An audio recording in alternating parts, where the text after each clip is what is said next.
Ser pobre a finales de 2020 es, por un lado, no tener lo necesario para vivir y, por otro, faltarte cuestiones que tienen que ver mucho más con el sentido de la vida. Es decir, al final los pobres no son solo los que no tienen carencias materiales. Carencias materiales en un momento puntual podemos tener cualquiera, pero hay una pobreza que va mucho más vinculada al sentido de la vida, al sentido existencial, y son las pobrezas más profundas. Por ejemplo, una de las cuestiones que se han visto ahora en la era COVID es una gran cantidad de personas mayores solas que han llegado a morir solas. Claro, esas personas a lo mejor no tenían una carencia de cuestiones materiales, de cosas que necesitara, de alimentos, de pagar un recibo, ¿no? Porque afortunadamente en España hoy pues todas estas personas mayores tienen un subsidio público, ¿no? que es su pensión o su ayuda, pero tenemos personas mayores que han muerto solas. Tenemos personas mayores, nosotros hemos tenido personas mayores, fíjate, que nos han dejado algún tipo de legado a Cáritas y que se descubrió su muerte varios días después en su casa. Es decir, son personas que mueren solas y que no es solo carencia material. Luego, ser pobre va mucho más allá del solo faltarle una carencia material.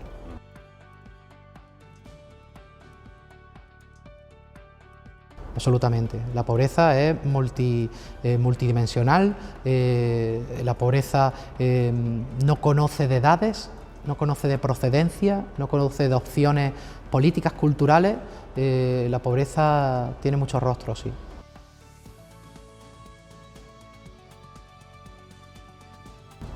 Pues con el corazón. La única manera de socorrer a la pobreza es desde dos posiciones. Primero, saberse vulnerable. Uno tiene que conocerse a sí mismo como vulnerable, uno tiene que saber que uno mismo es vulnerable. Esto nos lo ha enseñado el COVID. El COVID nos ha enseñado que nadie está libre, ni el presidente de la primera potencia mundial está libre de vulnerabilidad. Luego, si yo me reconozco vulnerable, voy a ser mucho más empático y voy a entrar en los zapatos del otro y voy a saber que lo que al otro le pasa me puede pasar a mí en cualquier momento. Y en segundo lugar, la pobreza requiere abajarse. A nosotros nos enseñó Jesús de Nazaret a acercarnos a los pobres. Por eso Cáritas lo hace así, desde el abajamiento, a bajarse. Dios, que se hizo rico, por nosotros se hizo pobre. Y por nosotros, Dios, que es rico, se hace pobre y está a nuestro lado. Eso es lo que nos enseña la Navidad, el tiempo que ahora comenzamos. Por eso Cáritas actúa así, desde el abajamiento, acercarse al lugar del otro y acompañarlo. Acompañar es lo fundamental que hace Cáritas, acompañar, que no es ni estar delante ni estar detrás, es estar al lado de la persona.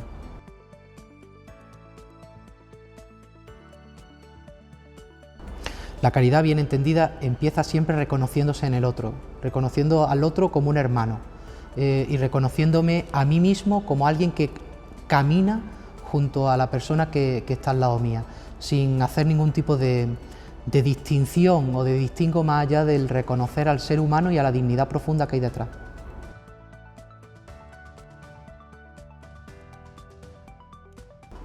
La inmigración, mejor dicho, la migración es una cuestión ahora mismo que es un problema en general. Hay un problema migratorio, un gran drama migratorio que hay que saber afrontar y buscar soluciones. Es verdad, no le corresponde ni a la Iglesia ni a Cáritas el encontrar la solución. Esta solución es una solución que tendrán que encontrar principalmente las administraciones públicas, desde su alto deber de responsabilidad. Tendrán que buscar la mejor forma de dar orden a la migración. Lo que está claro es que nosotros como ciudadanos, Cáritas como institución de la Iglesia, no puede permanecer impasible mientras vemos a personas que se acercan a nosotros y que están sufriendo. Es decir, nosotros tenemos la obligación de atender a todo el que llega. Y todo el que llega quiere decir que a cualquiera que llega a nosotros, aunque sea una persona migrante sin papeles, nosotros tenemos que darle esa primera ayuda de urgencia, porque lo exige la más mínima de las nociones de los derechos humanos, es decir, el reconocer un hermano y una persona con plena dignidad en cualquiera que veamos.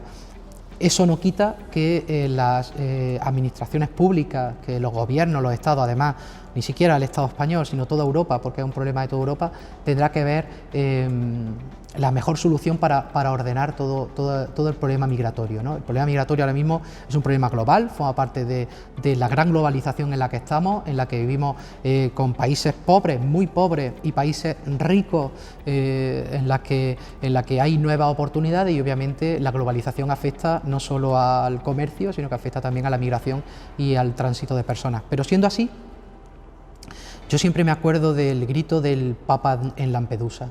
Ese grito que gritaba el Papa en Lampedusa, gritaba el Papa, vergoña, vergüenza. Es decir, a Europa nos tendría que dar vergüenza el ver cómo nosotros no estamos respondiendo plenamente a esta necesidad de socorrer a tantos hermanos nuestros que están muriendo en nuestros mares, que están sufriendo pobreza en nuestras calles.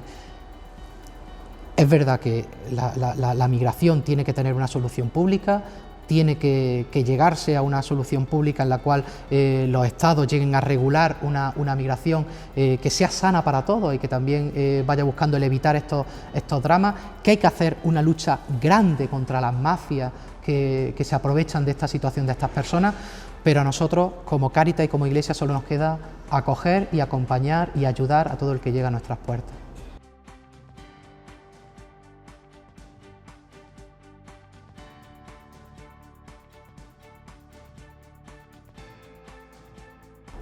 Bueno, yo no soy trabajador de Cáritas, yo soy un voluntario. Yo trabajo en la universidad, es decir, es verdad que también en la universidad construimos personas humanas, ¿no? Pero Cáritas tiene una ventaja muy importante, y es que Cáritas cuenta con un gran número de voluntariado. El voluntariado no es que el personal técnico no lo tenga, ¿no? Pero cuando uno tiene una relación laboral, obviamente obra como se espera de esa relación laboral y en los términos de un contrato, ¿no? El voluntariado tiene un contrato más alto, y el voluntario, yo soy simplemente un representante de los 1.700 voluntarios que tenemos en toda la provincia. El voluntario actúa por un compromiso propio que le da un ideal alto de vida y de acompañar a las personas. En Cáritas, aquí efectivamente cada día cuando se abre la persiana, cuando se abre la puerta, desde las 8 de la mañana hasta las 3 de la tarde, y luego por la tarde, las tardes en las que estamos aquí, como en el día de hoy, lo único que se piensa es, vamos a ver con lo que tenemos cómo podemos ayudar al otro. Es verdad, nunca el tema presupuestario también nos preocupa, es decir, no somos unos locos, a nosotros el tema presupuestario obviamente nos preocupa, por eso lanzamos campañas como la de la Navidad, porque necesitamos gente que nos ayude para tirar hacia adelante, pero es verdad, la gente que trabaja en Cáritas, los voluntarios de Cáritas, viven volcados en la historia de los otros, ¿no? y en hacer propia la vida de los otros. A mí me gusta decirle a los trabajadores y a los voluntarios que nosotros somos personas descentradas, porque hemos dejado de ser el centro de nuestra propia existencia para convertir al otro en el centro de nuestra vida y de nuestra existencia.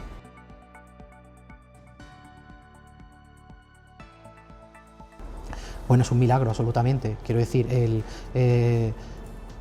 que con los recursos que tenemos, que son muy pocos, lleguemos a tantas personas, nada más que en este año 2020, hemos atendido a 40.000 personas, cerca de 14.000 hogares a los que le hemos dado una ayuda concreta. Eso, que lo hagamos con los pocos recursos que tenemos, realmente es un milagro, pero es un milagro de la solidaridad, es un milagro de la gente que se vuelca, es un milagro de los voluntarios que dedican su tiempo, de los socios, de los donantes, de la gente que hace una donación, aunque sea por muy pequeña que sea. Nosotros este año hemos recibido muchísimas donaciones pequeñas. Ha sido la gran diferencia del año COVID con respecto a años anteriores. Muchísimas donaciones pequeñas. Pues es el milagro de compartir, de gente que se fía de Cáritas para ayudar a los demás.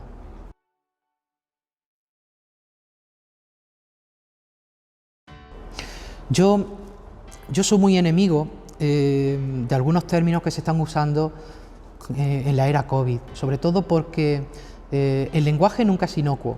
El lenguaje marca el pensamiento y marca la acción. Y hay un mensaje que se nos ha lanzado desde primera hora con el tema de los confinamientos, y ha sido la necesidad de mantener la distancia social. Yo soy un gran enemigo de esa idea de la distancia social. Nosotros realizaremos un distanciamiento de seguridad. Lavaremos nuestras manos 1000 veces con el gel hidroalcohólico hasta que le perdamos hasta el color a la piel. Nos confinaremos hasta las horas que nos diga las autoridades sanitarias, sobre todo porque lo que estamos haciendo es cuidar de los otros. Pero yo creo que nos haríamos un flaco favor, saldríamos mucho más débiles de esta crisis si cedemos a esta idea de la distancia social. No estamos para distancias sociales. Tenemos que buscar la manera de llegar al equilibrio entre mantener la seguridad de todos, precisamente por una caridad social en la que nos preocupamos por la salud de todos, y el reactivar en la medida de lo posible nuestra economía para no morir de hambre. Es decir, nosotros estamos viendo cómo hay muchísimas familias que están sufriendo en estos momentos porque la economía se ha paralizado. Y tenemos que buscar la manera de que esas familias puedan continuar trabajando en la medida de lo posible sin que eso suponga un aumento de los contagios. ¿Cómo? Pues hagámosle caso a las autoridades sanitarias que nos ayudan en esto, ¿no? Pero sobre todo luchemos contra esa distancia social, guardemos el distanciamiento de seguridad, pero estemos más cercanos socialmente que nunca, ayudémonos unos con otros, unos a otros más que nunca.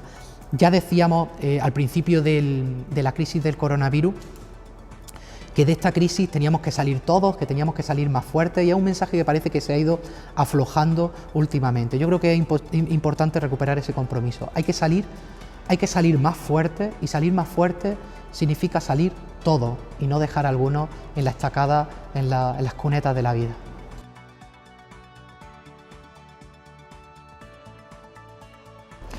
Pues no lo sé, yo no lo sé. Al fin y al cabo tampoco nos puede faltar la esperanza en la sociedad, la esperanza en la comunidad, más que en la sociedad, en la comunidad, en las comunidades, en las personas que se conocen, se quieren y se buscan y se encuentran, ¿no? Yo creo que es importante el mantener la esperanza en que nosotros como comunidad podemos salir más fuertes. Pero la experiencia nos dice, por ejemplo, con otras crisis cercanas, la de hace escasamente 10 años, que no todo el mundo sale igual de una crisis.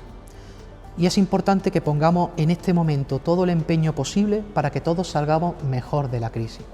Y que todos salgamos a la vez de la crisis. Y que no nos conformemos con salir la mayoría, sino que todos tenemos necesidad de salir de esta situación, sobre todo las personas que sufren.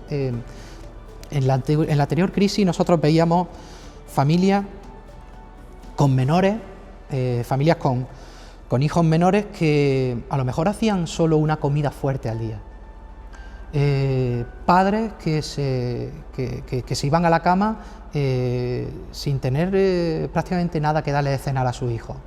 Eso lo hemos visto nosotros aquí con familias concretas, con rostros concretos, y eso eran personas descartadas de la salida de la anterior crisis. No podemos consentir que en esta ocurra lo mismo. De aquí o salimos todos, y eso quiere decir que apostemos por un sistema económico en el cual intentemos potenciar que todos tengan las mismas oportunidades laborales, que todos tengan las mismas oportunidades de formación, que todos tengan las mismas oportunidades de trabajo, que todo el mundo tenga al menos garantizado un mínimo para subsistir, o habremos salido más débiles. Yo la verdad no sé lo que va a salir de aquí, no me falta la esperanza por salir mejores, porque podemos hacerlo, pero también la experiencia nos dice que a veces solemos descartar a las personas más débiles.